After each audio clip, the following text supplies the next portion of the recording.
दोस्तों आज हम लोग बात करेंगे कि आखिर एक बीघा में कितना ज़मीन होता है। जैसे कि कोई आपसे पूछ देगा कि कितना डिसमिल होता है एक बीघा में, कोई आपसे ऐसे भी पूछ देगा कि कितना काठा होता है। तो दोस्तों ज़मीन जो है ना, कहीं कहीं पर वर्गाकार देखिएगा, कहीं कहीं पर आयताकार देखिएगा। जरूरी नहीं कि यही दो प्रकार का ज़मीन रहता है, कहीं कहीं पर तीन कोनिया रहता है। मतलब कहने का मतलब ये हुआ कि ज़मीन का जरूरी नहीं कि चारों कोण बराबर हो, मतलब कि सभी माने कि कैसा भी एरिया हो सकता है। तो आइए इसी का हम लोग बेसिक तरीका से जानेंगे।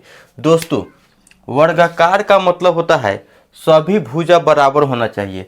मान के चलिए यह भुजा है, यह भुजा है, तो इसका जितना जो लंबाई है ना, इसका भी सेम लंबाई रहेगा। माने कि लंबाई और चौड़ाई सब सेम रहेगा, ये भी सेम रहेगा, ये भी सेम रहेगा। तो आप लोग जानते हैं यह हो गया वर्गाकार। वर्गाकार और वर्ग का क्षेत्रफल आप लोग जानते हैं होता है भुजा गुना भुजा, भुजा गुना भुजा। अब मान के चलिए इसका भुजा अगर 4 से माने कि फुट रहेगा, 4 फुट अगर रहेगा, 4 फुट, तो सभी मतलब कि 4-4 फुट रहेगा।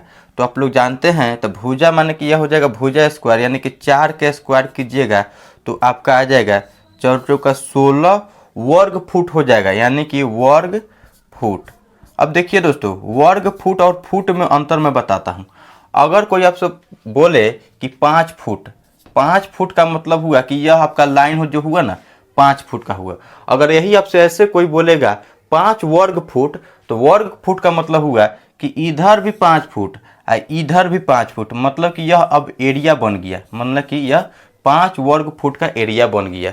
इसी तरह देखिए आयताकार में रहेगा, तो आयताकार में मान के चलिए अगर कोई भुजा मान के चलिए यह 8 माने कि फुट रहेगा, 8 फुट रहेगा, और यही अगर 4 फुट रहेगा, 4 फुट, 4 फुट, तो इसका आपका क्षेत्रफल हो जाएगा। आप लोग जानते हैं आयत का क्षेत्रफल होता है लंबाई गुना चौड़ाई, यानी कि 8 गुना 4, 8 गुना 4 आपका हो जाएगा 8 तरीका 24 वर्ग फुट, 24 वर्ग फुट। लेकिन अब हमको बात करना है कि एक बीघा में कितना जमीन होता है, हमको यह ज्ञात करना है।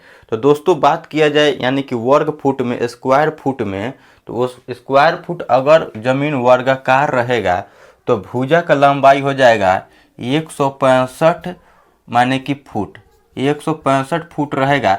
तो वर्गाकार में आप लोग जानते हैं कि सभी भुजा यानी कि बराबर होता है, तो एक भुजा अगर 165 है तो सभी 165 है।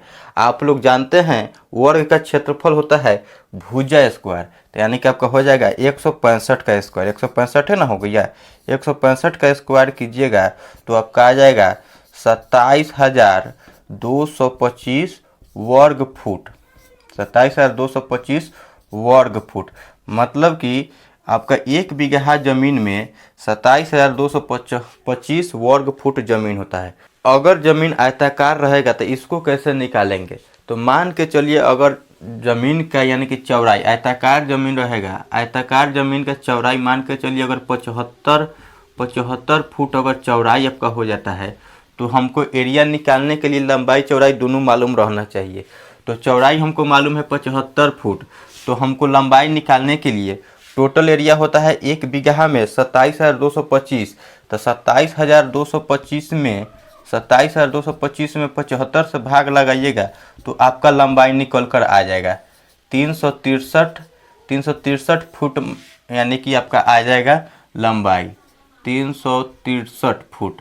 तो आप लोग एरिया आसानी से निकाल सकते हैं। इसका क्षेत्रफल होता है लंबाई गुना चौड़ाई, तो लंबाई होगी आपके 363 गुना 75, इसको गुना कीजिएगा तो आपका आ जाएगा 27,225 वर्ग फुट, 225 वर्ग फुट आपका आंसर हो जाएगा। तो दोस्तों अब हम लोग जानते हैं कि कितना डिसमिल होता है, कितना कट्ठा होता है। तो दोस्तों अगर अमूमन बिहार में बात किया जाए तो एक बीघा में आपका ज़मीन होता है 20 कट्ठा, एक बीघा में आपका ज़मीन होता है 20 कट्ठा। तो वही अगर डिसमिल में निकालना चाहिएगा तो एक कट्ठा में आपका होता है डिसमिल 4 डिसमिल। तो इसको आप लोग गुना कर दीजिए, एक बीघा में कितना डिसमिल होगा, 20 गुना आपका हो जाएगा 4, यानी कि 20 चौका 80 डिसमिल आपका 1 बीघा में ज़मीन होगा। उम्मीद करते हैं कि आप सभी को वीडियो समझ में आएगा। प्लीज़ वीडियो को लाइक कर दीजिएगा।